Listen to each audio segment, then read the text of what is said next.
You can violate for with temper. Let me tell you that plain and simple. I'm Yasa Safari and I full endorse SPRB Radio Podcast with the 10-star General and Sharon Mango. Check them out. You won't be disappointed. Greetings, one and all. This is Lloyd Brown giving full endorsement to Stop Your Promotion Radio Radio. The station with integrity, the station with a difference. Remember me tell you, Lloyd Brown says so. Full endorsement. Stop Your Promotion Radio. We not stop till we drop. Zane, bless.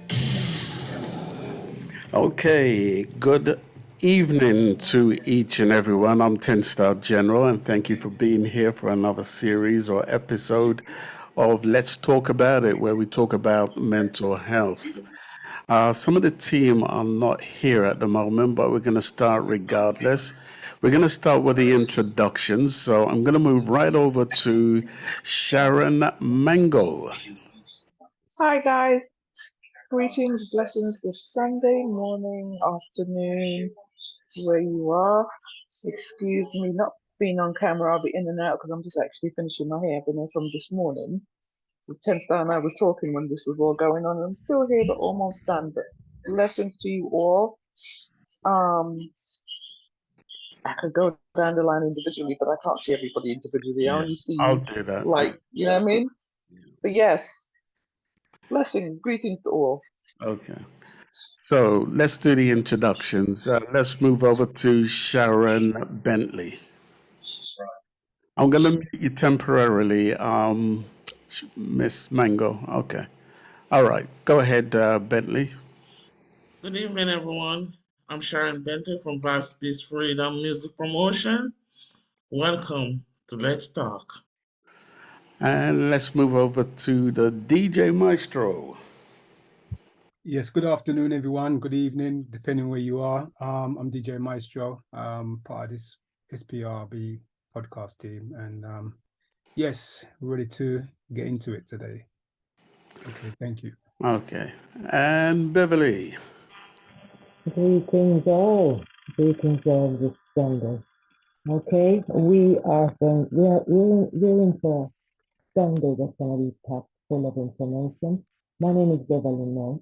I'm a singer and I'm also a part of the SPRB Radio Podcast Team, and I feel very honored to be there. Thank you. Thank you, Beverly. Your sound sounds a little bit muffled. I'm going to change that in a second. Okay. Okay, so let's move over to Star Moyo. Good evening, everyone. Good afternoon, depending on where you are.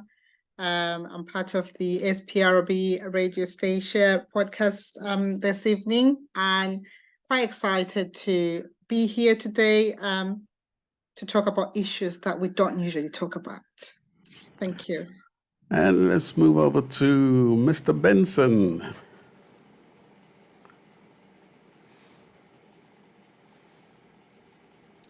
Hello, good evening, everyone. Benson Dube. I represent the We Empower organization. I work with STAR. So I'm here to have a listen to what we have this evening and see how we can offer support as we have done in the past. Thank you. Thank you, Benson. And last but not the least, Alfia. You'll have to unmute. Good afternoon, everyone. God bless us all. Happy to be here. I'm part of the radio station group. I'm a fitness instructor, stroke competitor in a figure competition also, and also a mum of 8. And I'm happy to be here and I'm ready to talk. Guru! This is the crowning guru.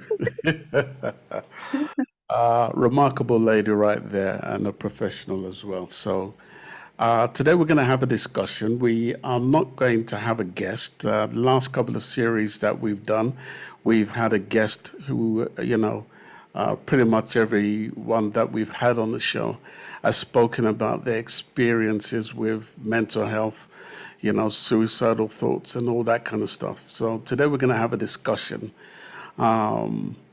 And today we're going to be talking about more towards the factors which affect stress and depression, which is a subject I believe we in the Black community especially. We don't normally speak about these topical issues for various reasons, and we're going to be talking about that. So today is more of a discussion. We're all going to talk. We're all going to chime in and, try and work this out. One of the things that I totally believe, how can I put it? Most people that you speak to in society today, if they are going through something, they go through it in silence. And that is one of the dangers within our communities that I know of. Many people go home to four walls of silence. You see so many smiling faces, in society. They smile with you. They show you the best face. You think everything is hunky-dory with them, But don't be surprised if you hear that a person has committed suicide.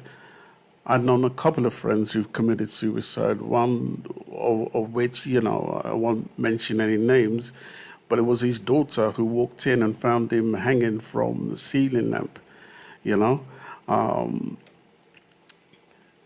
We've also had, a couple of guests, being on our program who are actually doing well.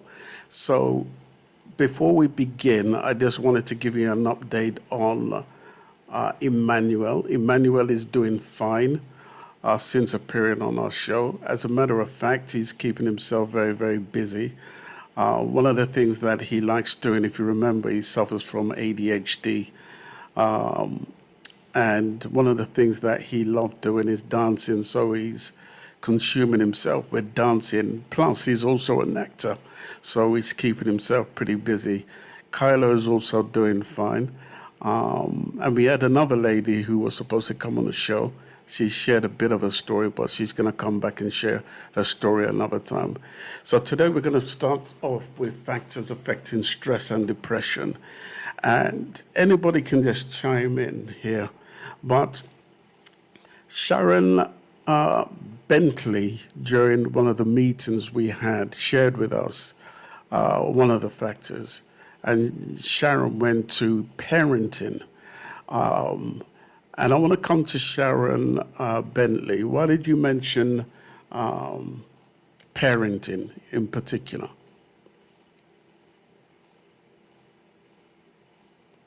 Is Sharon Bentley there? Yeah, I'm here.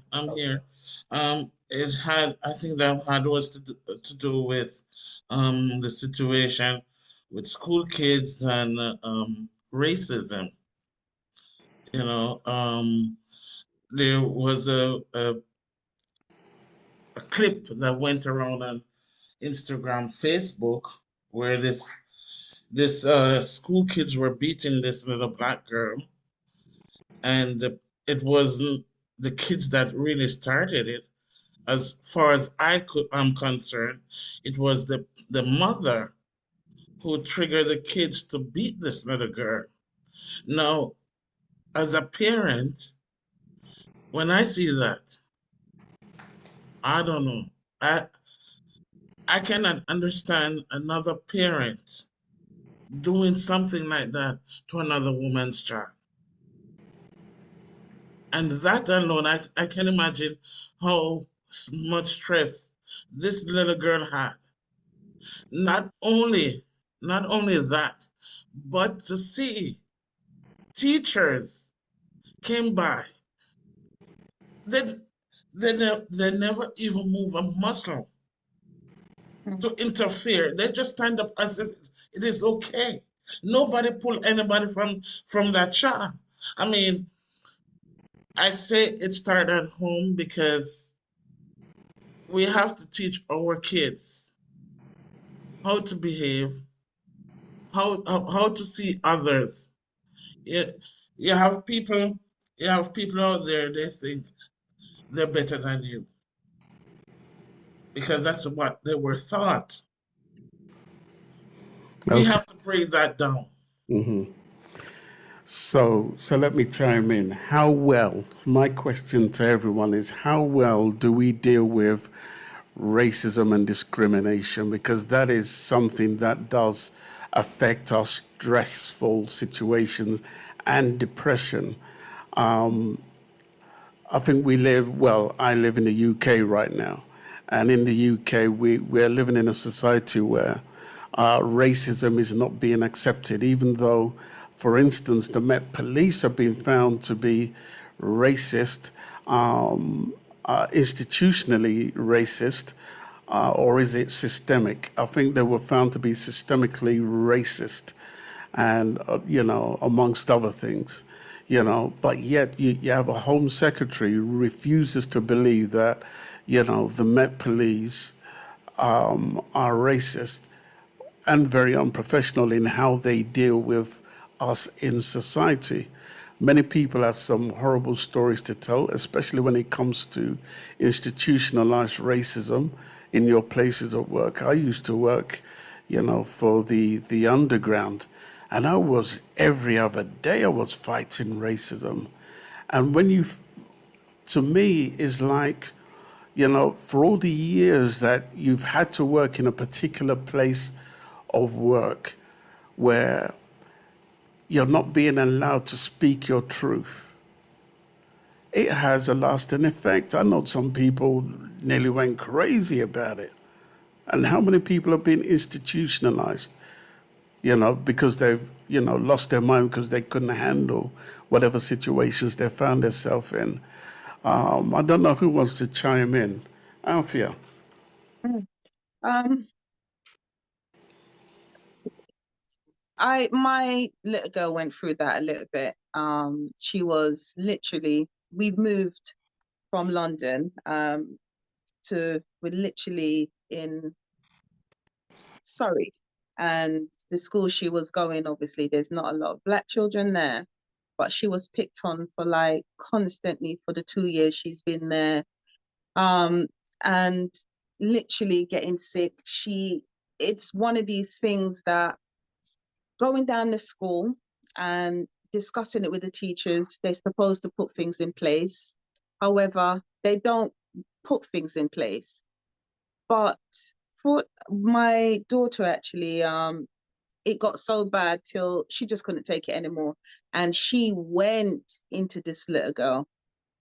And I've never, ever seen my daughter reacted in that manner. And that really upset me. And the punishment that she got for that was she got kicked out of school, which I thought that was so unfair. They didn't even look at what caused it. They're just looking at what they saw in the video and kicked her out. But for me, in a sense, I'm glad she's out there anyway, because it's like, if she's staying there, things could get worse out of hand. But not a lot of the schools know how to deal with racism. And a matter of fact, it's not just the school, it's starting from people's home. This is where it's coming from. It's the home.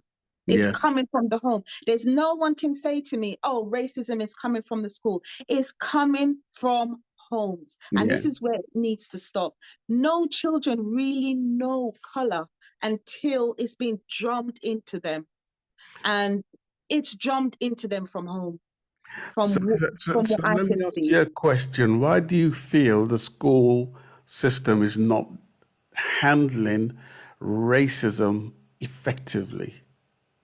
Sometimes I don't think teachers themselves know how to deal with it. They haven't been taught how to deal with it. And they have to be taught how to deal with racism. And I don't think they're getting taught how to deal with it, punishment. Maybe some school, but from the one that my daughter has been in, they've not been taught at all about racism. It's like to them, it's something new. It's not new. Right. Yeah. But it's just when it happens, they don't know how to deal with it. Right. And I think a lot of schools need to be taught how to deal with discrimination. They really do. I mean, I can go back to my school days, and I was sharing, recently when I was in school. I wanted to work in I wanted to be an air traffic controller. I wanted to control planes coming into the airport, you know. And back then, you know, back in the 70s, late 70s anyway, we had a subject called careers where you had to talk about what career you wanted to do, you know, and they would help you with the subjects that you needed to do in order to achieve that, you know. And they tried everything to steer me away from becoming what I wanted to become. You know, they actually told me, why don't you play, you know, these Sega games? If you remember, they used to have these big, massive game consoles in chip shops, if you remember back in those days. And basically, they were telling me that I should be the person to play the games after they fixed it. And I'm like, I don't want to play games. I want to be the person who is going to be making the games, if anything, you know. But they tried everything to steer me away from what I wanted to become. All these had a lasting effect on me, you know, because not enough was done to help me through what I wanted to become. And I think that still happens in the school system today. When my daughter was still in school, she was still going through racist, you know, situations that I had to deal with, you know. And my daughter at the time, she must have been about, 13, 14, going through all these situations, couldn't understand it, trying to teach her how to handle the situation, speaking to the school system behaving like, I don't know what the problem is. You know, everything's okay here. Yeah, that's definitely what the school will do, but they don't look into things. But as a parent, and I know the type of parent I am, I've always teach my children to love others, treat people the way you want to be treated. Yeah. I've also, you know, for us as parents, we also have to give our children that confidence that they can be anything they want to be. Yeah. And that has to come from home. That you have to drum these things into your children's head constantly all the time, because there's pressure out there Right. that can lead them somewhere else Yeah. when they're good at something or they're confused. But you have to kind of talk to them. You have to let them know you can do anything you want to do, son or daughter. Yeah. You know, we have to keep that really firm in the home to tell our children that. So let me just go around the screen. DJ Maestro, how effectively have you dealt with racism and discrimination in your past? Well, before I start going to it, 10 star, what Anthea just said, I agree with everything she just said, especially where you know, where it starts from the home. You know, children, I'm just gonna say it, white people, they weren't born racist, right? They weren't born racist. And that's where it starts. They are supposed to be taught. You know, I mean, it shouldn't be like that, but they should be taught from a young, early age, you know, in what how this can affect certain words, you know, bullying, whatever it can be, it can affect people in different ways. And this can, you know, obviously lead to a dangerous path. So, you know, as parents, we have to talk to our own children regarding how to, you know, conduct themselves, how to handle themselves, and obviously if they've got any issues that they want to talk about. But I mean, all right, let me just switch it a minute because I don't want to take up too much time. Yes, for me, well, I've been through it myself. Even started from about 14 years old, where, and this was coming from, I was, sorry, I was in, just a quick one, I was in Brixton Market with my mum, and she popped somewhere into one of the markets, and I was standing outside the actual market on Carl Arbor Lane with the basket. I don't know if anybody knows the trolley with the wheels on it, right? So I'm standing there, I'm 14 years old. And these two men came up to me and started asking me all sorts of questions. And at the time, I didn't realize that they were plainclothes detectives. Okay. giving me all sorts of grief, blah, blah, blah. And I mean, at that age, you think, you know, at 14, you think, well, what's going on? That was the very first time. I was around 14 years old.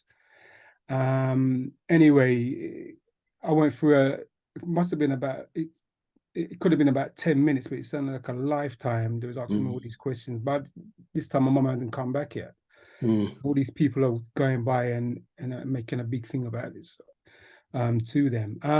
They're saying I was looking suspicious and things like that. You know, you fit a description of a young black, do you know what I mean? Of a young black boy doing this and doing that. Anyway, cut a long story. So that was fine, but throughout my years, the next 5 or 6 years, I was getting a lot of it from just generally people on the street. And for me, I was when I got a bit older, I was a bit of a hothead because I wasn't going to take it. You know, so you know, I fought back in a way. I fought back, and you know, some of the time it got me in trouble, but that's how I dealt with it. But it's not like, that's not everybody's cup of tea. And I think nowadays you have to be very careful what you do. You can't go in physical, you know, because obviously, you know, it's gonna come back to bite you, and it's always the same. That's why we have to educate people. But yeah, from, you know, for quite a few years, Tenstar, I experienced it, and I tried to educate my boys about it. They had it a couple of times, right? So yeah, we had a discussion about it, and you know, I mean, they're grown now, so it's something that it's a constant cycle. We have to keep on, you know, getting the message out to our youngsters, our family members, or friends, or neighbors about you know, the things we are going through. So it's I mean, we're gonna come to how well do we think we've handled some of the things that we've been through. So that's something to think about, you know, as we go along during the show. I want to come to Star Moyo, and Star, if you would share with us maybe your experience with racism and discrimination, and maybe just tie it in with some of the things you've heard so far on the show. I guess for me, obviously, you know, not being born in this country, came here to study. It was something that was just there, and you just took it because you were different, you spoke differently, and you were treated differently. You accepted it at the time, but I think as years go by, you realize how much that has an impact on you as a person in terms of your self-esteem, in terms of career development, in terms of how you perceive others and you perceive the world. And I don't really know whether people are sort of like, you know, if you look at the imposter syndrome, where you just think you don't deserve things, where you sometimes you feel like a fraudster for things that you've worked hard for. Right. And now, as a mum, having lived in this country for years now, and having a family of my own, you know, I've got a stepson, and it was just sort of like quite heartbreaking to listen to DJ Maestro, because the things that he says, this is what my stepson goes through on a day-to-day basis. And it just sort of like puzzled me that if DJ Maestro went through that, and I can sort of see the anger in him as well, and actually having to change his personality of who he is when he's not at home, you know, and obviously I've got a 9-year-old as well, and having to come home and asking, Mom, can you change my skin color? You know, Jesus. So we live in Wales, where there isn't really a lot of Black people, and he's the only child in school who's Black, and the impact that has on him, something don't need to be spoken, you can feel it how you're treated, how others play with you from a young age. So we talk about, the depression, the feeling unworthy. These are things that I think starts from a very young age, especially for people who are born in this country, because all is being different and actually not, being lesser than others, and that's where the anger comes from in terms of my career. And from what I'm hearing, we've got lots of young people who are in prisons. And once you are in prison, that's all you are known for.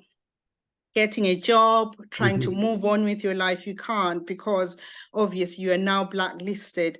So I think for me, it feels like, and I know Tenstar, you did mention that we are going to go on how do we handle this? Did we handle it the right way or not? Because I think some of these things are historic, culturally ingrained in us, and also culturally and historically ingrained of white people as well.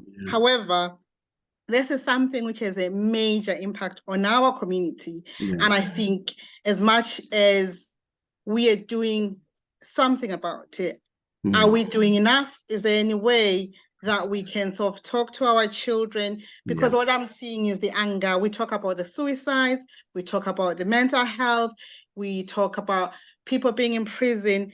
It stems from the anger not being listened to and as a retaliation. So I think there's a lot that we can do as a community. Right. And we're going to come to that, to some of what you've just mentioned. Let me come to Sharon Mango. I know you're a little bit busy there, but share some of your experiences. I would love to, but I would like just go around the room with anybody else, because we'll right leave now, you alone. Yeah, okay. yeah, because then I don't want to be interrupted. No, I'm going to talk. I'm dying to talk, but everybody No around is problem. No problem. talking. I don't want to, Okay, no anybody else. problem. And come back to me. Okay, okay. So Sharon Mango, sorry, let's come to Beverly Notes. Beverly Notes, share some of your experiences. Wow. Yes, greetings, my brother Tenstar. My experiences are vast. I live in London, England, so there would have been many, very many. I mean, from different eras in my life. I've experienced different grades of racism. There were times when, especially when I lived in South London, Brixton, where I've had to go with people to the telephone box if you didn't have a telephone in your home. And you can't just go in twos. You'd have to go in 4 or 5. Yeah. It would be nice if you could gather more, because there's going to be some form of racial attack because there's some Black people going to the phone box. Yeah, so there's been times where I've had to run with everyone else, jump over people's fences to escape, things like that. And it's not been easy. I can tell you that much, But also even in the school system over here, because I did a lot here. You had to determine the names you were being called. Many times, in the younger years, somebody calls you a name, a nickname, chocolate drop, or something to that effect. And you have to nudge the person beside you who you and them get on and say, what did they just call me? And they'll tell you. And they tell you what it means. That's when you see red. I mean, one time I broke one of those old wooden tables. I broke it over somebody's head. Wrong move, I know. Yeah, I know that. But I didn't understand why somebody was doing that to me as a young lady who got a great personality and everybody else in the class liked, and you're calling me a nignog, a chocolate drop. So the table broke. I ended up being excluded at a very young age. I've had I've had detentions. In fact, I'm still doing detentions now, years on. The only reason why they're not spent is because I was great at athletics. So no matter your color, they want you to run for them and win and get a trophy. You know, you're supposed to feel good about that when you know there's underlying racism there because they're using you. Yeah? They're using you because of your capabilities and what your melanin can do for you. You know, but it's very tough. There's too many instances of racism. There have been people that have taken their lives because of it. I know this because I was supposed to work with the Samaritans. They accepted me, but 5 years I would have had to train to be qualified. But they accepted me on the very first interview, but I still had to go through the 5 years in order to do it. I was still working for the council. I was just trying to leave the council, but I got that job, but I didn't have 5 years, you know, but I spoke to a young lad, and he was going through this, and he wanted to commit suicide. So in that interview, they put a headphone on me with a little speaker, and they put one on their own heads to listen to how I handled this call. It was how I handled the call that made them want to hire me, but I still had to go through the 5 years for the full qualification of that. I stayed with the council, you hear? But that little boy did not kill himself, and I hope that to this day he's all right, you know? It was mixed race. I don't know, that carries a different weight, being mixed race, because you've got a bit of both cultures. Apparently, it has a lot to do with your temperament, but that's another story. But anyway, that's all I've got to say for now, because I want to give somebody else the chance, but thank you, okay? So thank you for sharing that. You know, I even go back to you know, simple little things like walking down an escalator and seeing, you know, white people holding on their bags as if you're going to steal something from them, you know.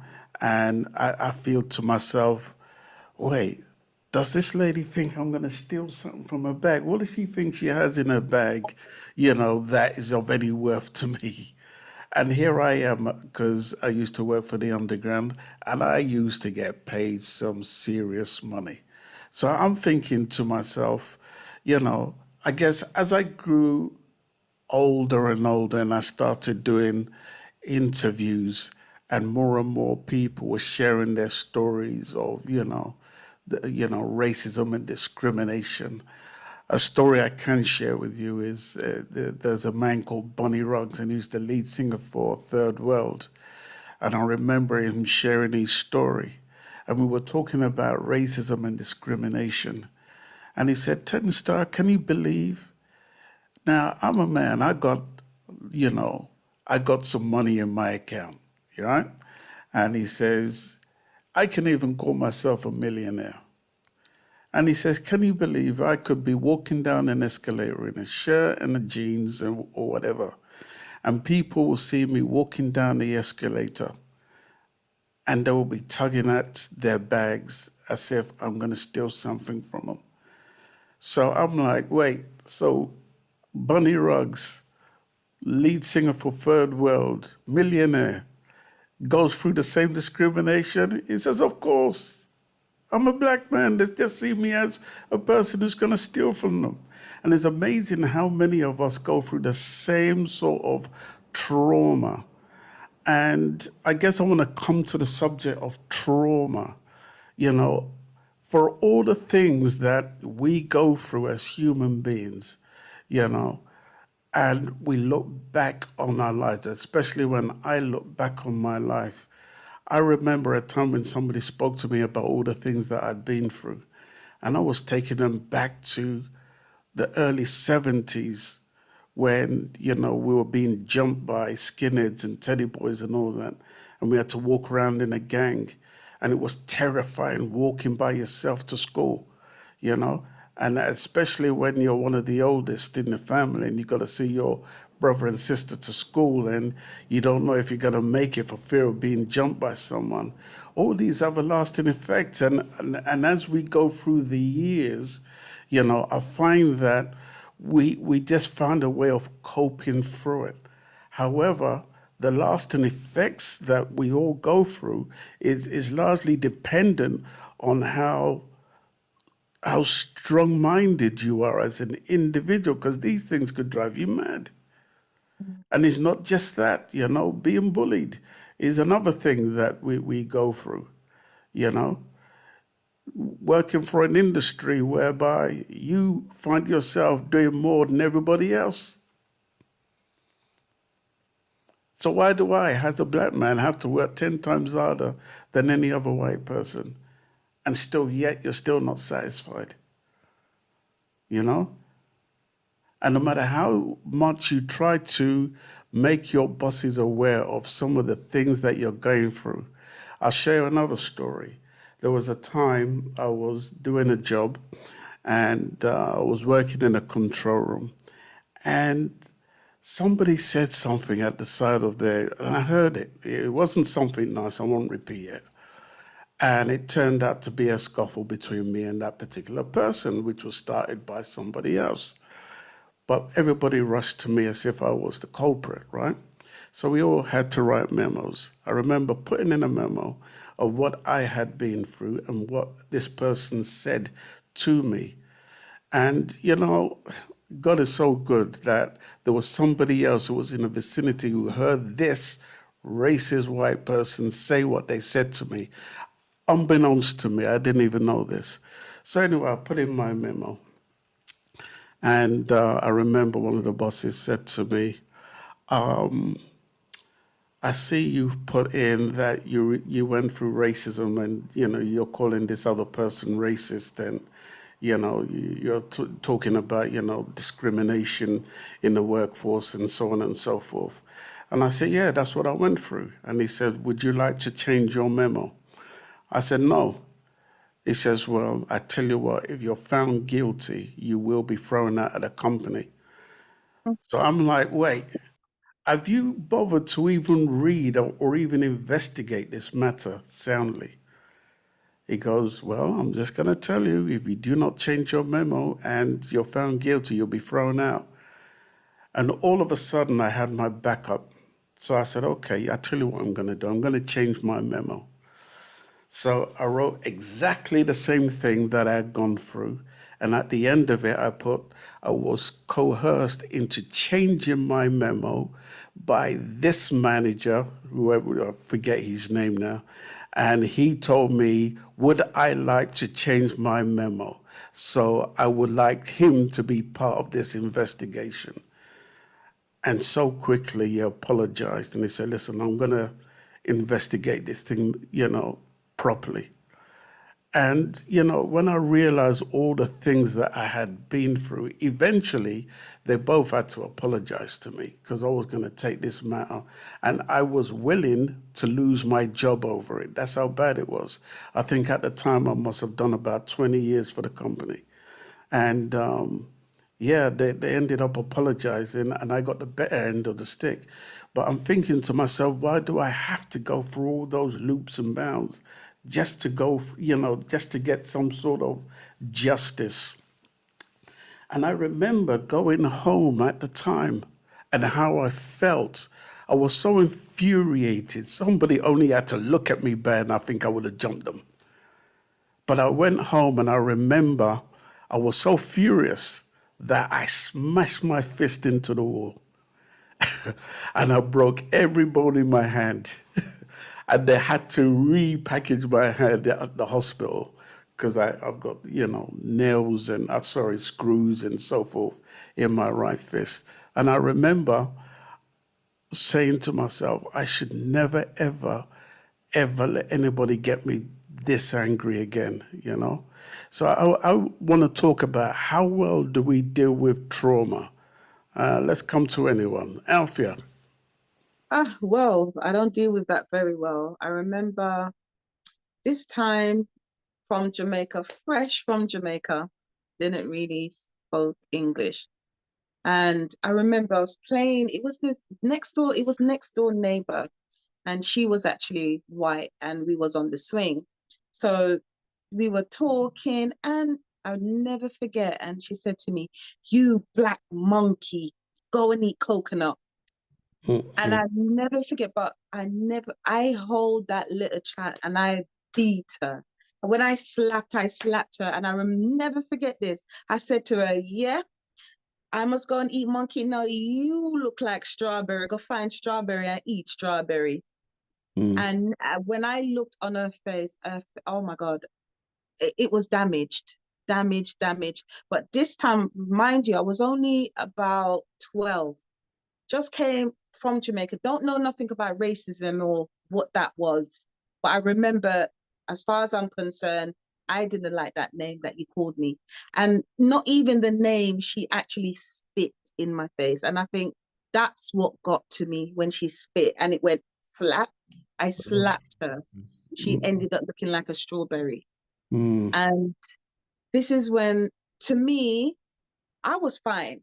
But when I looked at her, she wasn't fine.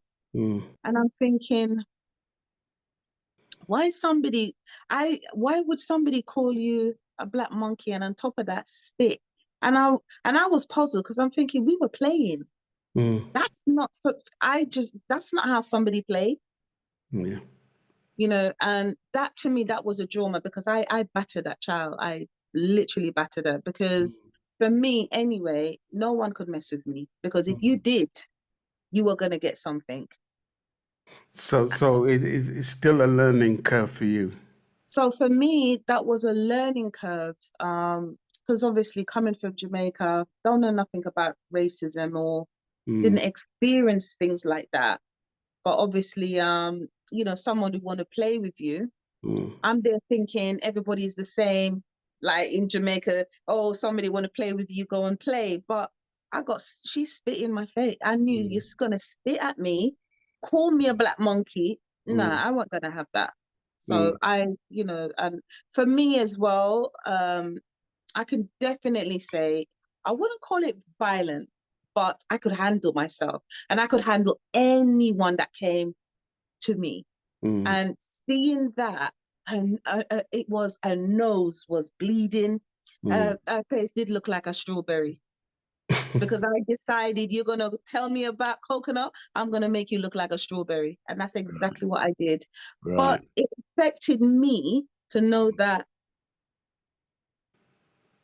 I couldn't understand what it was about, but it was something really bad. And the parent actually went to my mom, and the child came to my mom. And I never forgot, my mom asked her, what happened? I told my mom what happened.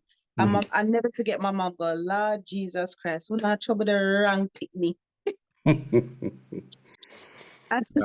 then that's when my mom was telling me about white people, that they're racist. I still couldn't understand what that was, what that meant. And that was only because coming from Jamaica as a child, we don't have those things in Jamaica. So to come here and having, you know, someone calling you monkey or spitting at you, to me, that was a shock.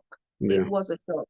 And then when I did see the damage I did to her face, it kind of bothered me a little bit, but I didn't feel bad about it. But the whole situation bothered me because I felt like I didn't understand about racism.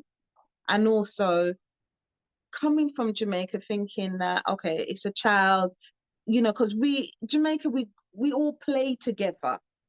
So I'm there thinking it was the same here. And I didn't really see colored at the time as well.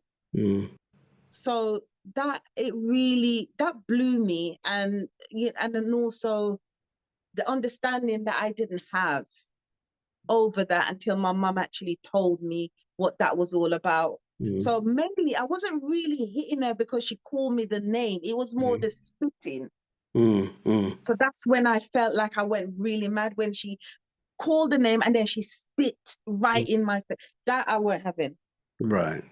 So when I explained to my mom, that's when she kind of told me about it. And I was like, ooh. But apart from that scenario, I don't think I've discovered anything else bad like that, Right. you know. But Okay. but I've also, you know, I had something similar in the workplace Mm. that I was working at the time as well. And there was one particular lady, she would always pick on me. I couldn't understand it, you know, why and whatever. And but this time, obviously, I had 2 children at the time. So my aggression, I knew that if someone was picking at me, I can't do anything. Mm. And the worst thing she did, I remember she was chewing a gum at the time, and she took it out and she threw it at me. I remember I broke down crying. I cried, and I wasn't crying because she did it. I was crying because I know within myself I can't beat her. Mm. I couldn't flick back because I know if I hit her, she's gone, and I'm gonna lose my job. And this time, as a single parent, I have my 2 girls. I couldn't do anything. But the way I felt, the anger that I felt, that people really do this, you know. But the lucky thing is, I got really close to the manager, and she was a Black woman at the time as well. And I actually told her what was going on. Yeah. And she took me upstairs, and, you know, it was funny because the girl could have actually got sacked. But I didn't really want her to get sacked. I think she needed to understand that what she was doing, that was wrong, and how I felt, you know, because she was actually a bully in the workplace. You know, so that was an experience that I learned.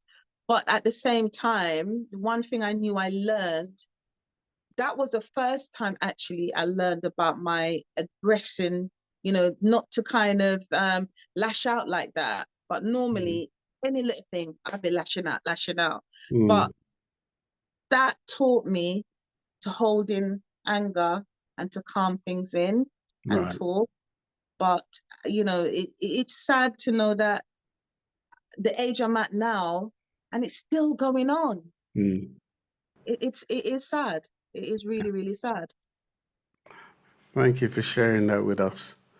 I'm going to come back to you a little bit later. But Sharon Bentley, how well do you think you've dealt with trauma in your personal experiences? I try to deal with it the best way I can. Stay away from some people. That's the only thing I can do. I have gone through so much in life that I learned to avoid certain things. How well do you deal with unresolved trauma?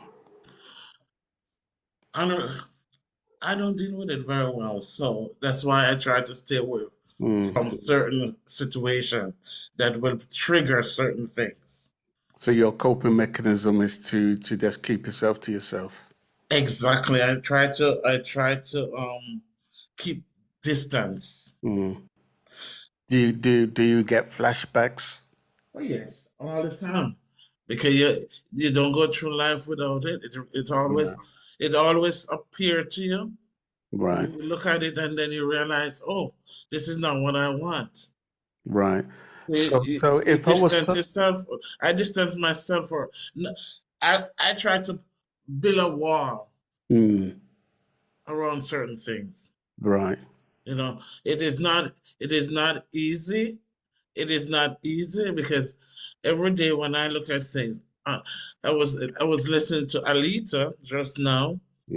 I listened to you also, and as you know, I'm living in Germany, and working in Germany, it's not easy. I've gone through the experiences, Alita. Only thing that nobody tried to spit at me because, oh God, thank God. Thank God for that. That didn't happen. But anyway, I've had experience from, oh, you're not gonna reach anywhere. You have to stay here. You do this. And the moment I hear that, I walk away. I walk away. I live in a house. I rent apartments. And what happened? In my own place. They call me a nigger. I give them notice. I have problem getting them out. I don't. The moment they are gone, I said no way, no way, no more, and it's done. So you take them in. I take them in, and they curse me on top of it. So so there's a lot. And it doesn't matter how you look at it. It doesn't matter how you look at it. There's always these people. You know, you have. I'm not gonna say they're all bad. We all know that. Right. But how do we deal with them, and how do we see the right ones who are decent, who are clean, who are fair? We can't see that. And at the moment, thank God, he blessed me with some tenants that are really good. So did you ever find yourself in a situation where you had to report racism and discrimination? Of course, I call the police. And how effectively do you feel they dealt with your case? Do you think they dealt with it effectively? They didn't. What do you think was lacking? That's what I'm saying. It doesn't matter. You go through a certain situation. You go to the authorities, because in Germany, they said there are certain words you're not supposed to use. Yeah? It's against the law. And that is one of them. I called the police, and what did I hear? Oh, are you sure? I'm going to say it in English because it doesn't make sense to say it in German. Yeah. Are you sure that you heard that right? No, why would I call you? Yeah. It doesn't make any sense. Okay, they take the report, they take it down, or they said they take it off. They make a report of it. But is that real? Nothing came out of it. I didn't hear anything more. Until I get them out of here, I had to take them to court. They did a lot of damage here. A lot of damage. When 10 Star, when I tell you, actually, I think you know, because we were talking about that in the time. What they didn't damage here, it was unbelievable. I tell you, that part I don't even want to remember. Because that has cost us thousands of euros to fix this place back. Yeah. So that's why I said certain things I have to put up a wall. I listen to certain things. I try not to make it registered, because I remember my pain. And for me that is trauma. So I try to deal with it the best way I can, and that is, as I said, keep a distance from certain things. Try to do things that I like, that encourage me. Even going out. It's hard for me to even get up and go downtown if I don't have to do something. Because it is likely, you go out on the street, or you're going to take a bus or something, and then there comes, I'm not talking about kids at this time. I'm talking about adults. Who will just drive past and say, "Oh, nigga coos." Now, these are the things I can't deal with it. So to avoid that, I stay away from them.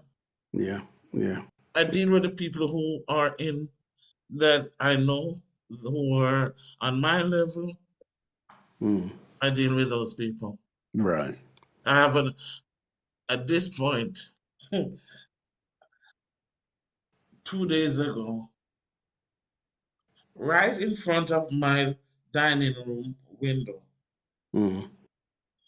My big neighbor thinks he should block my view out. What did he do? Put up a big black fence. Hey,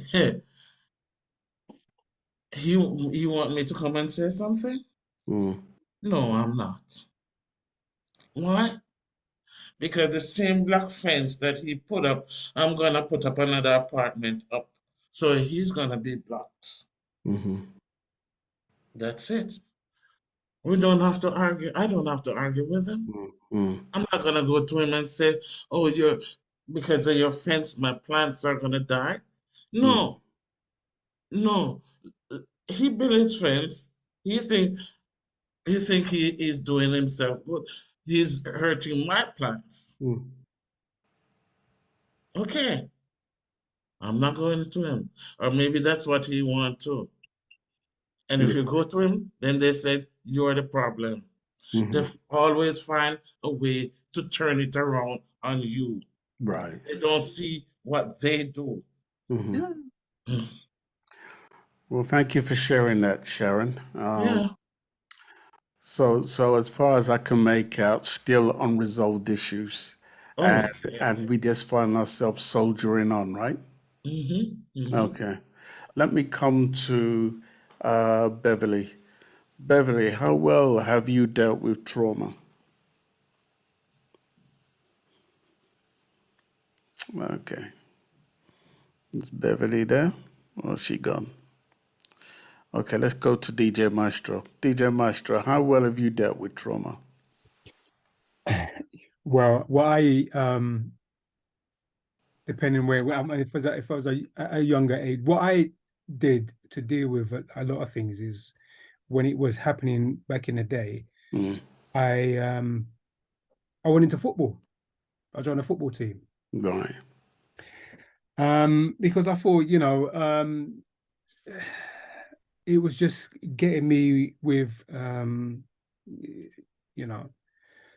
people of my color, people that I grew up with, to help relieve that sort of anger and depression and the everyday occurrence of racism. I mean, that was one of the keys that helped, and not just for me, but a few of the guys that I played with. So, I did that from a very early age. I was always into sport, and that's always made me look at things a little bit different. Was that a conscious decision? Yeah, it was because I mean I was always into sport, and I definitely loved sport, and so I joined numerous football teams in the end just to keep it going, because back in the 70s and the 80s, it was rife then. As you said, with you got the Teddy Boy them and everything like that, running you down and all them sort of things, but that helped me a lot. And then that, and going to the gym and all them sort of things, it depends on people. That's what helped me, to cope with it. And when you go through a trauma, it's very difficult to hold it in, because sometimes if certain things doesn't get resolved, and you think to yourself, I can't spend the rest of my life being angry because of what somebody said to me if I can't do anything about it. So sport was something that helped me, and in the end, and funny enough, funny enough, all the football teams that I played for, all the players were black. So that's how I coped with it.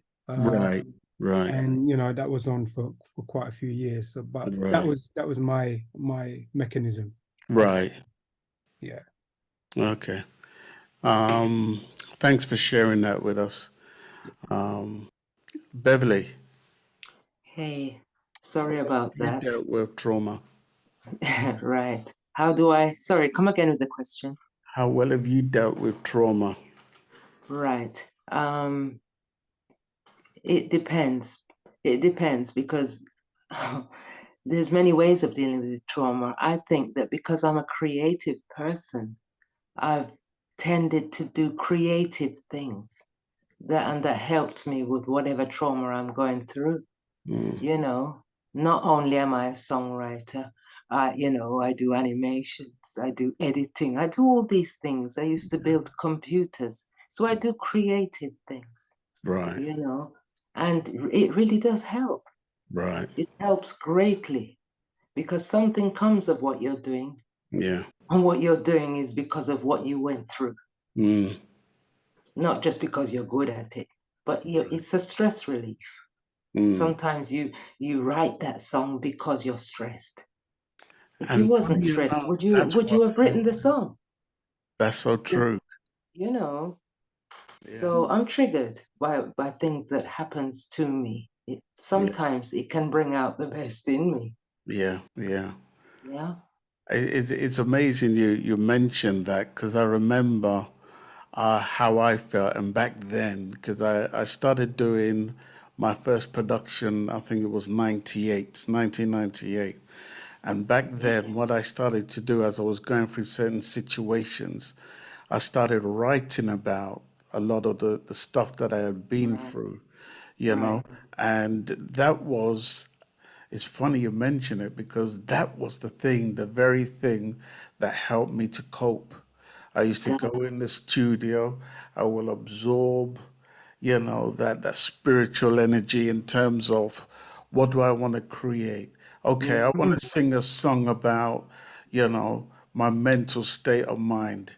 And back then, when I was in my 30s and that, I became militant minded. And militant minded for me meant I wasn't taking no more crap. I was trained in martial arts to a various degree. I was a brown belt when my brother died, and when he died, I just stopped training altogether. And then I said to myself, one of the things I'm going to do, I'm going to start writing about some of the stuff that I had been through, one, and then I was going to get other artists to sing on my songs, but speak on various topics. And so I've got loads of songs here which touches upon various different topics, and that was the very thing that helped me to cope. So I kind of relate to what you're saying as well, Beverly. Yes, it is a stress reliever. Can I just add one more little thing to that, and then you can all, it's if we're going to talk about stress relief today, now, as we're speaking, because there's a lot of stressful things going on, as you know. Yeah, and they come in many uniforms. Okay. Mine is mainly at the moment grief and such things. Now, to relieve my stress at the moment, I've not been writing songs. I should be. I'm supposed to. I've got works that I should finish, and I haven't. Maybe it's because I'm stressed. But while I am here stressed, I make sure that the lighting that's around me, because the lighting has a lot to do with your mood. Yeah. Okay? So any light right now that's around me, I make sure that it's not white or red or anything like that, because it's a triggering color. And I want to feel calm and relaxed. So I put on a dark blue light, or a green, or even a lilac. But these are the colors that sort of calm your mood. So even if you're upset, you're going to sleep, even if you don't sleep, because of the mood. Okay, so Brilliant. That's it. Brilliant. It is amazing you mentioned that too, because I relate, because like where I live at the moment, my living room is white and it's the brightest room in the whole house. Every time I step into my living room, it gives me that sense of peace, And when I need to sit down and think, I sit in my living room. My living room is the first place I go to sit down and think. You know what I mean? Because it's got that brightness. All my walls are white, between gray, black, and white. Yeah, it affects people differently, color. It really does. Because there's people that couldn't sit down under a red bulb. They'll fight you. I couldn't do that. All right. Yeah. Okay. And so yeah, I guess that's another coping mechanism. One of the things that's helped me, I guess, is I threw away the TV roughly 25 years ago, and I just chose never to have a TV in my room or in my house. So I refused to watch it because I realized all the things that used to trigger me. I could watch the news and see some biased reporting, and I knew it used to throw me over the edge. So it got to a point I just refused to watch TV. BBC One to BBC Two to you name it. They started, reporting. It's like every time they report about black issues, it always seemed to be negative. And I said to myself, why am I paying for something that is infuriating me? And I just threw the TV out. 25 years without a TV, and I That's refuse a to long ever time, have one. 25 years. Yeah, and I'm never ever gonna have one in my house ever. I stopped watching mine in 2017, October. I Okay. won't forget. And it took up a whole chimney breast of a wall. Mm. And it's not on, but it's made me feel free now that it's not on the wall, because it Right. actually clogged my thinking, because it's very big, and I Yeah. never turn it on since 2017. Mm-hmm. So I know what you're saying, but 25 years I haven't done that. Yeah. And what that helped me to do was to get creative. I do a lot of reading, and I think that's what also helped me to manage to a degree my stress levels, and even more so when I started doing these shows, it helped me to look more into myself. I think I may have mentioned it the last time or during the meeting that, meeting Star, and she reaching out to me and say, hey, you know what?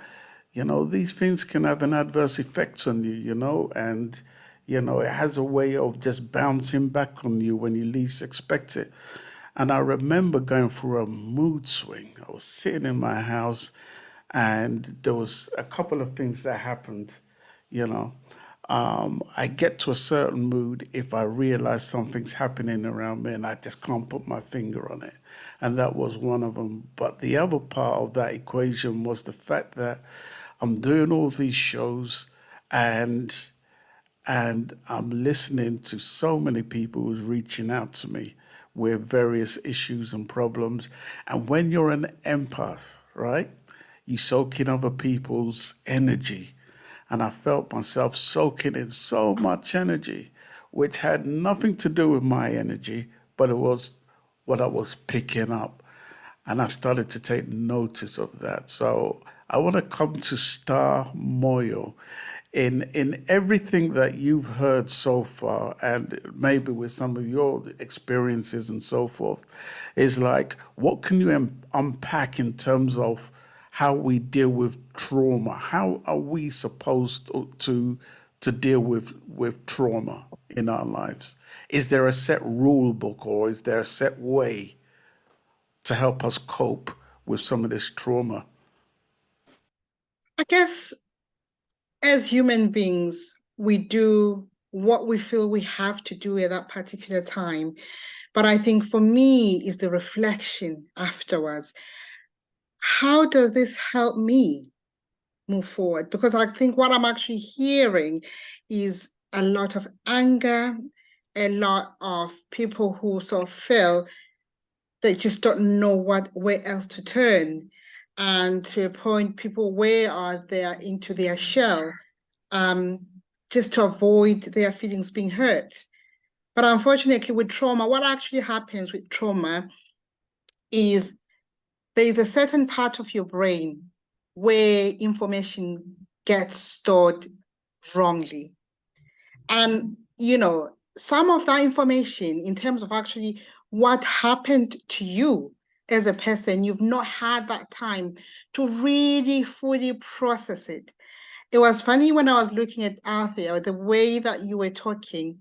And that's why, when we had the conversation 10 star, I said, we should do this because when you talk about these issues, that is the part of healing.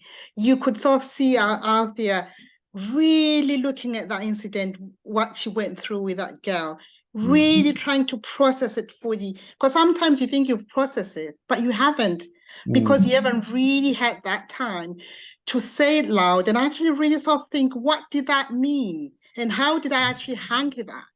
And actually, it's the same with you, Tenstar, when you're sort of talking about some of the issues that you had sort of gone through, you know, even your voice, you could feel that sadness, that anger is still there. And actually, by talking about it and talking about it all the time, you know, that's the part of your recovery. But I think as a community, it's a long journey. This is a long journey. And I think the start is this, just talking about it and actually sort of saying, you know, are we handling this correctly? And the answer sometimes is not really, but we do what we know best because of wanting to protect ourselves. But I think it has to be more than that, is what are we teaching our children? If you had a younger version of yourself, what would you want? How would you want that to be handled? And even sometimes without an answer, you know, listening to DJ Maestro in terms of actually things that he started to do, because he knew that by just concentrating on how much he was, you know, racism that he was going through and how he was sort of like feeding inside, he channeled that anger into something that was productive for him, where he could actually be the best version of himself. You know, and you know, I talked about my experiences not being born in this country and coming here, knowing that you're being treated differently. And what I learned was, in anything I do, I want to be seen, I want to be heard. And the way I did is that defensive starting, defensive working, whether you like it or not, you are going to go to know about me because you are going to want something from me because I've got what you don't have. That is a coping mechanism. It doesn't mean that is right, but I think it's about, you know, even with this racism, I sort of like started to sort of like align myself to even Welsh government. I'm now one of the community mentors who had to actually to help reviewing the anti-racist plan and actually coaching them in terms of actually what we are going through with our lived experiences. It's not that I'm not going to go through racism and it's not going to sort of end racism, but I'm doing my part. I can't just give up for the sake of my children, my nieces, and us as a community.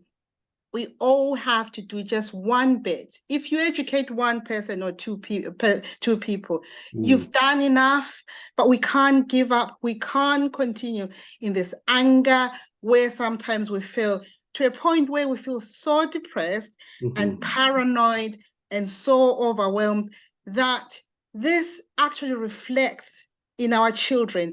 There is something called intergenerational trauma. Because what we do, this is what we saw from our parents. What we're actually doing, this is how our children are actually going to sort of, you know, deal with things as well. I think we need to be that change that we want to see. And I know sometimes it's hard, even for me saying that. There's some days I can't, but on good days, I think we have to sort of try and just be the change that we want to see. Yeah. And I know it's hard. It's not an easy thing to do where you look, where you face racism. But let's start having better days within ourselves than more bad days. I think, you know, when I track the history, even, you know, when I review my father's, you know, time here in the UK, when he came to the UK, when he was in his 20s, he was in the Merchant Navy and, you know, came to live in the UK. And, you know, and he started sharing, I used to be with him sometimes, and some of the words, you know, which were laid onto my father was like shocking and scary. It's like, he called my dad this and he called my dad that. And back then, because my dad was, in the army, he became a boxer as well. So my dad was strapping. He had some big, massive biceps, So I always felt secure around him, that he was going to deal with those situations, which he did.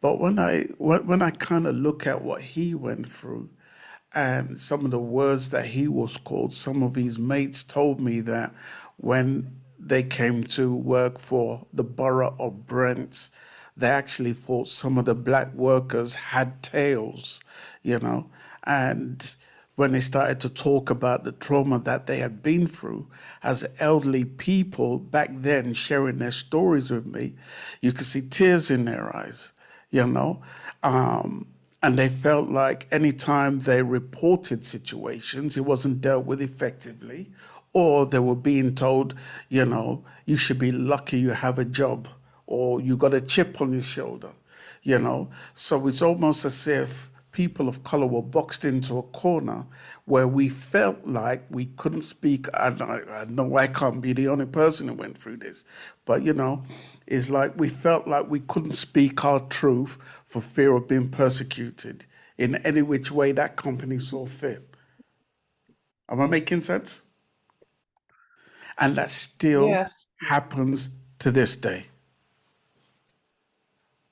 And I think, when you live in a country whereby they feel like we live in a country that doesn't seem to accept that racism exists in certain places.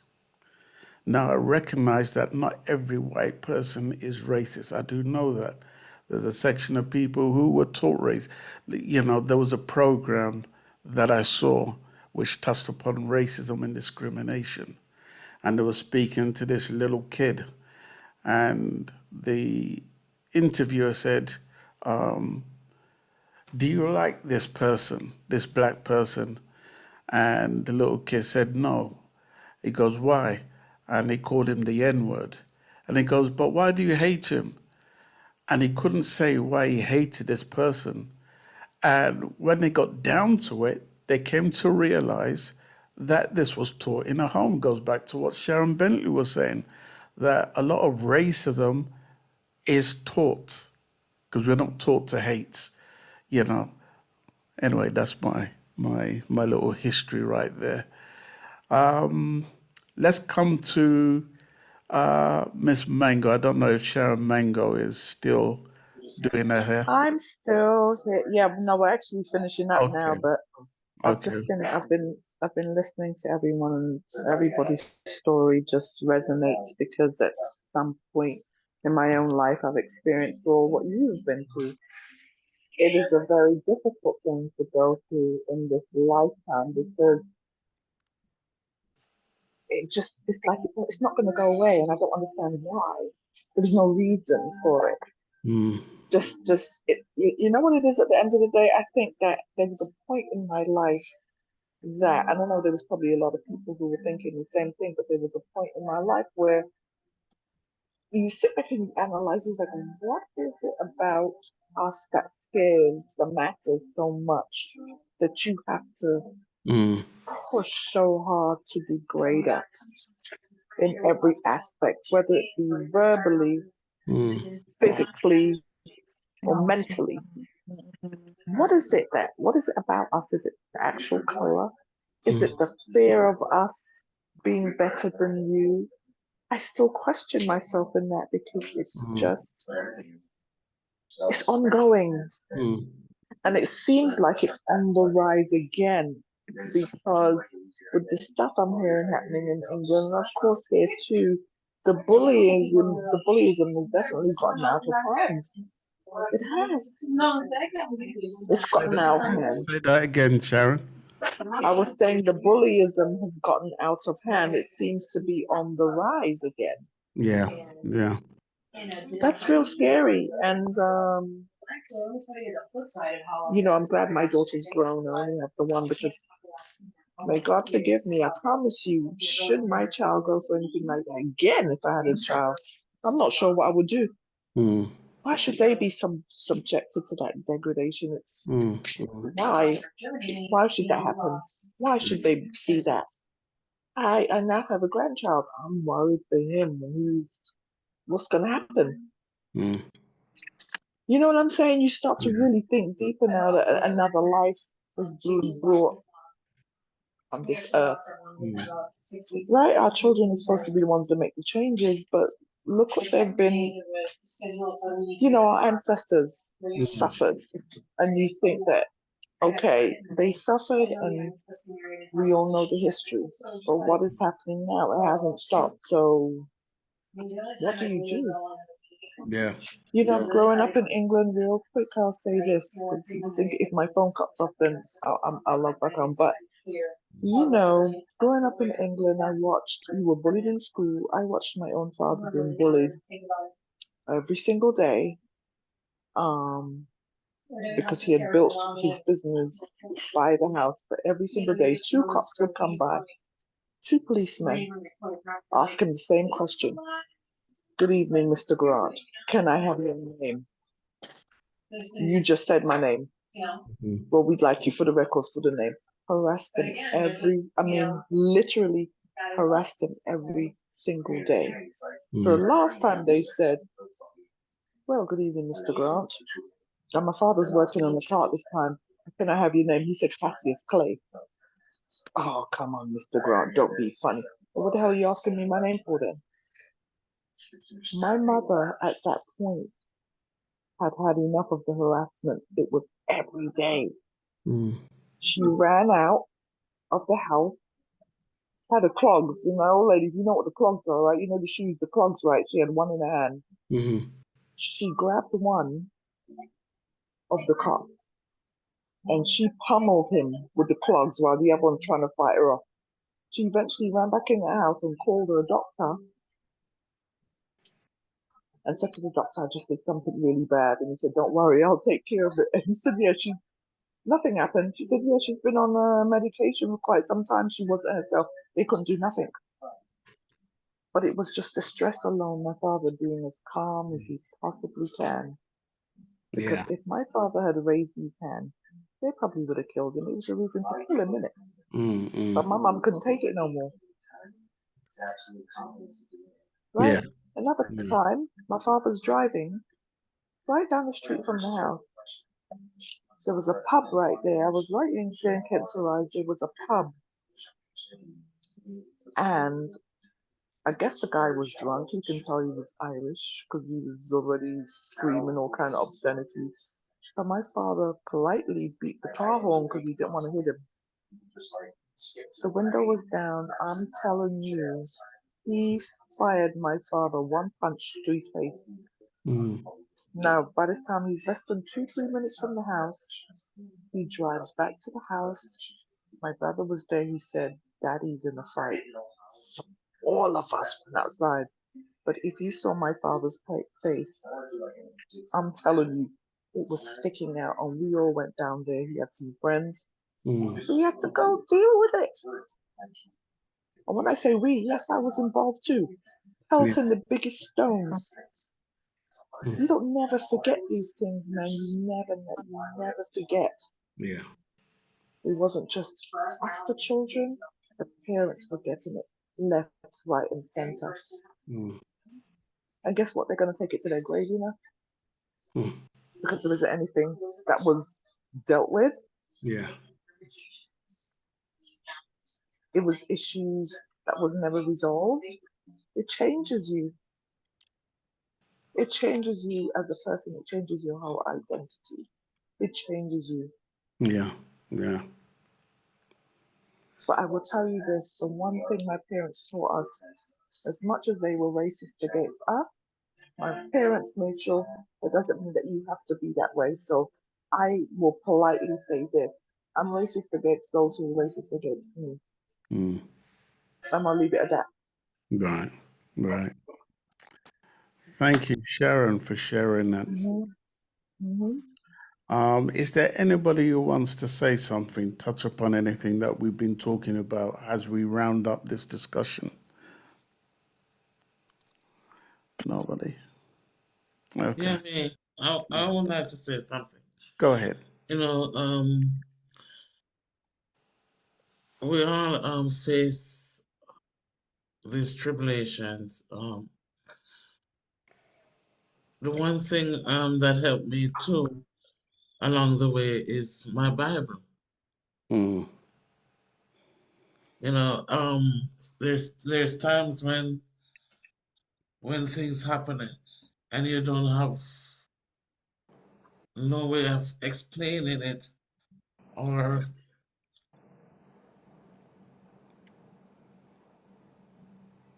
Are you there? yeah. Okay. Yeah, so the Bible helped you Yeah, on the just a way. moment. Yeah, sometimes you can't explain why certain things happen, as Sharon said. Mm. I turned to my Bible. Mm.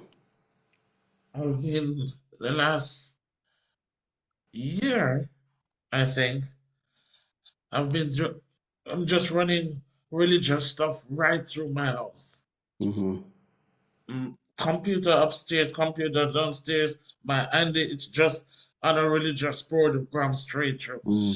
It's Mm. like I just wanna hear or feel the presence of God, Mm. Mm. because that is the only way I can deal with certain things. Right. When I see when I go out and I see certain things happen, I listen to people, I listen to the things they go through, knowing Mm. that they didn't have to, but because of the color Mm. of their skin, the only thing I can do is just pray. Yeah. Yeah. You know, because um, it didn't start yesterday. It started a while back Mm. from our ancestors coming down, Yeah. and we're in it, and we all think we're making a difference, and of course we're giving it the best try we can. Yeah. Yeah. But it continues. Yeah. Yeah, it Yeah. continues. So I have to give it to God. Yeah. I Yeah. have to definitely turn it over to God. Yeah. God is something that has helped me as well. Mhm. So I relate, on that front. Gotten me through many a hard time and trial and tribulation. Oh yes, me too. Me So too. I confirm what you said, Mm, definitely. Me too. Okay. Anybody else want to say something? DJ Maestro, say your piece or forever hold your mouth. Yeah, as everybody said, we just have to, and not just us talking on the podcast today, but people in general. If we can't reach out, there's got to be a way we have to deal with. We have to have some sort of mechanism in place for ourselves, for each, Yeah. for one another, or for for the Mm. individual. Yeah. Same thing what you're saying, whether it's reading, whether it's when it's you're going for a run, or you're in the gym, or you're doing it's something, some sort of something to focus on Yeah. to get you through the day-to-day Yeah. depression life. So Yeah. that's what I would say. If you can Yeah. find something to deal with him, to deal with it and have a mechanism, Yeah. that's a start. That's a start. How would you say talking to somebody who you feel is going through something, talking to somebody whom you can trust is always a good way forward, right? Yeah, I mean, Not keeping it to yourself, but speaking to a trusted individual. yeah, I mean, the first thing, if you haven't got a partner that you can speak to, because sometimes your partner is your best friend. Mhm. But apart from that, there's other friends that you have grown up through the years, or you made acquaintance with. Even that's just talking to them in general. I think sometimes when you're speaking about the certain things in life, I'm convinced that does help. Right. I have a few of those. Mm. And even me and you, Tenstar, we've had conversations Yeah. So, things like that I think it can help. It can help. Yeah. If you have the person on your side. Yeah. Right. Thank you, DJ Maestro. Let me come to Alfia. You want to say anything in passing before we shut down? Definitely. As you know, I'm a fitness instructor. It's one of the things that not just being a fitness instructor, one of the things that I would definitely try and recommend to everyone is about trying to do some form of exercise. Are we shutting down? No, I'm right here. I was having a swig of my good wine. Sorry. Yes. Okay, dear. It's Sunday. I'll let you off. While Althea is talking about health and wealth, I'm just having some wine. That's all right. It's all good. That's all good. That's all good. I think definitely for me, everyone have to have an outlet. Some people it's not fitness, but whatever the outlet is, as long as your outlet is not something that's going to damage you, I definitely think a lot of us need to have an outlet where you can just let go, just be you, don't think about no one else but yourself. Okay. And that's very, very important. Right. So yeah, it's an outlet. Not outlet for shopping, but if that's your outlet for shopping, go ahead and do that. Yeah. But we all need an outlet. That's very important. Yeah. And I'll rest my peace for now. I would definitely do that, Star. She said, "Stay away from the wine." I'm gonna do that. Stay away from the wine and stuff. As a matter of fact, I found something great in my life, which is I invested in a juicer for the first time. And the funniest thing, I've been so allergic to a lot of fruits. I would imagine it's due to the pesticides that they spray on it or something, because they used to burn my mouth. So what I've done is I started to submerge all the fruits and everything in vinegar, and I started juicing. And I started to juice beetroot, celery, all those kind of things. That's been my new drink of choice with ginger.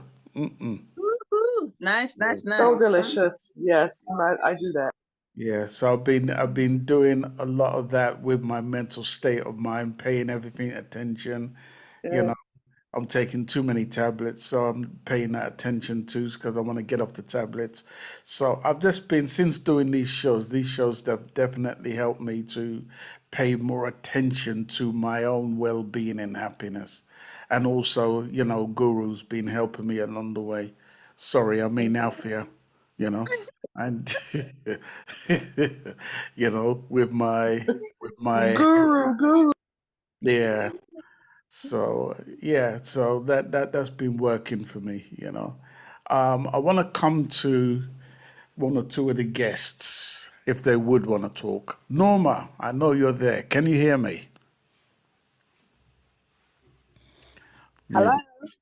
What have you heard so far? Do you like what you heard, and how is it related to your life?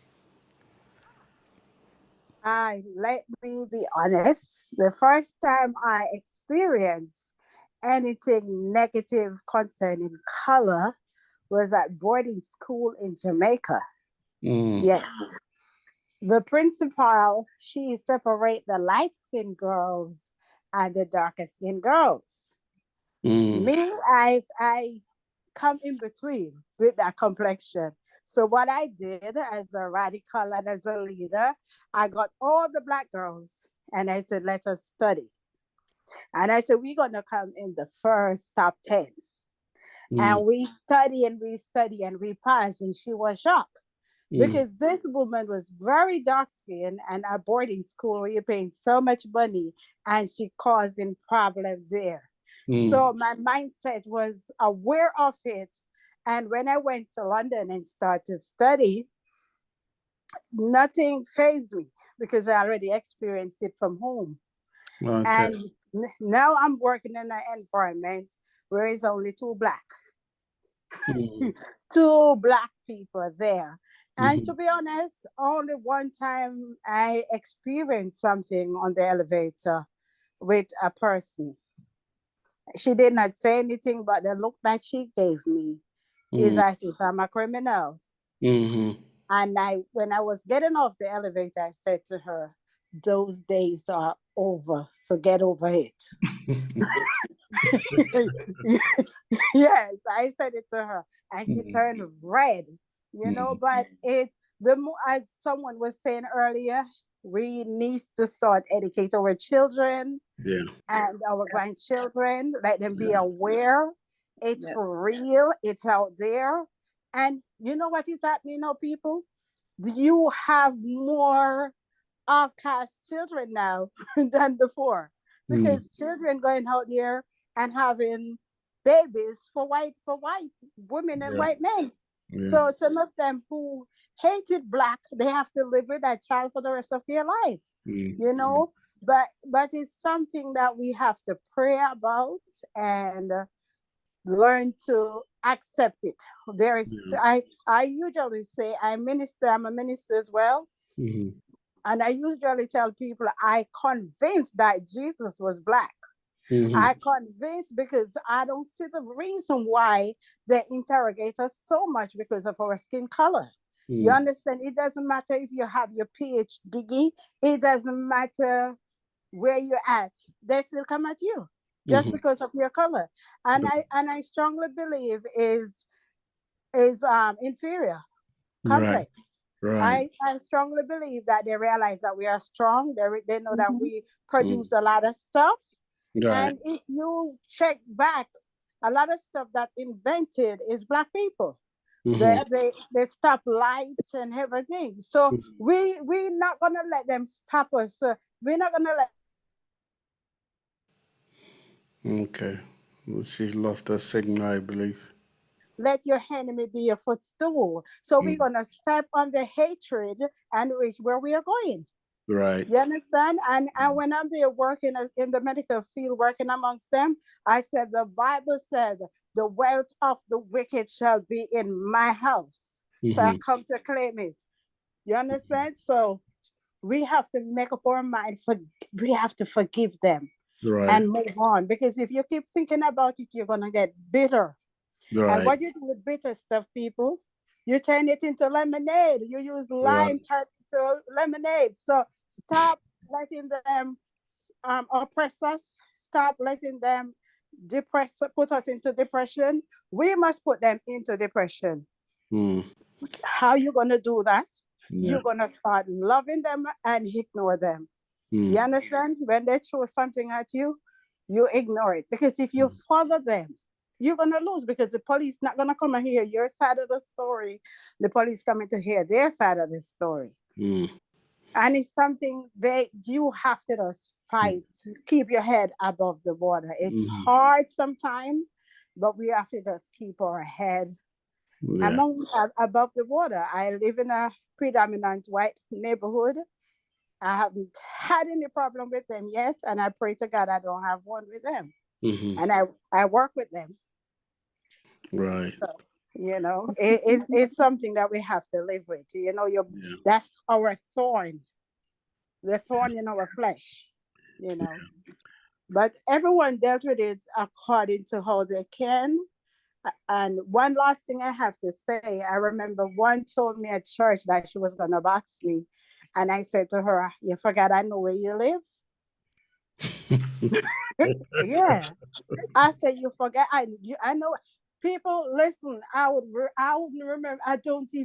I went crazy. I said, unless you're going to move. Because what I was going to do is burn our front door and our back door. So she could not come out. Box me and go home into her house. You crazy? I'll put the Bible down for 2 seconds and go and deal with her. Right. I was going to burn that house down with her.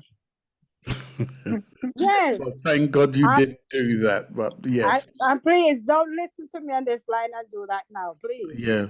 And thank you for sharing your story, Norma. And I hope you'll come and listen to us at the end of the month when we have our next show. I definitely will. And there is a lot of people out there need to hear this. We need to advertise it, because a lot of people is silently crazy. I'm serious. Going through, don't know how to deal with it, and it's there bothering them. You know, not only racism, but parents too. You know, a lot of parents put children under pressure. Yeah. And a lot of women say, "Oh, you remind me so much of your worthless dad." That's not good. We don't need to tell our children that. Next story. Right. Our next session will be that. Yes. Yeah. Our next session will be that. You're gonna hear it all.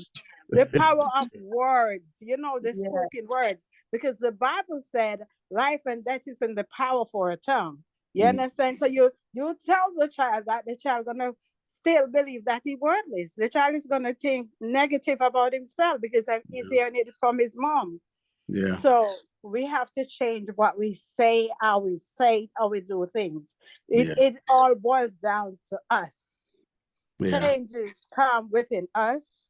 And then when it comes within us, now then we impart it out there to others, our siblings, our children, our co-worker. But we have to make the change. Yeah.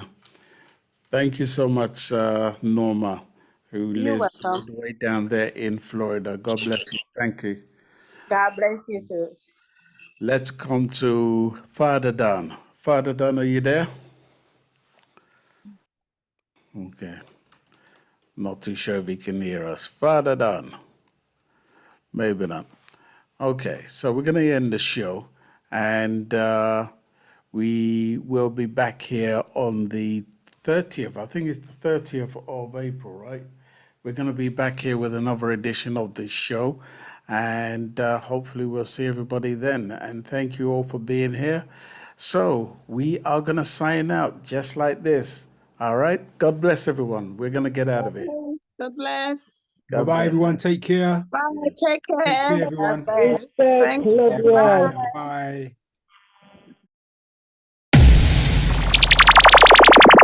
If you enjoy the content we provide on this YouTube channel, then why not help us by subscribing to SPRB Radio Podcast? Thank you in advance.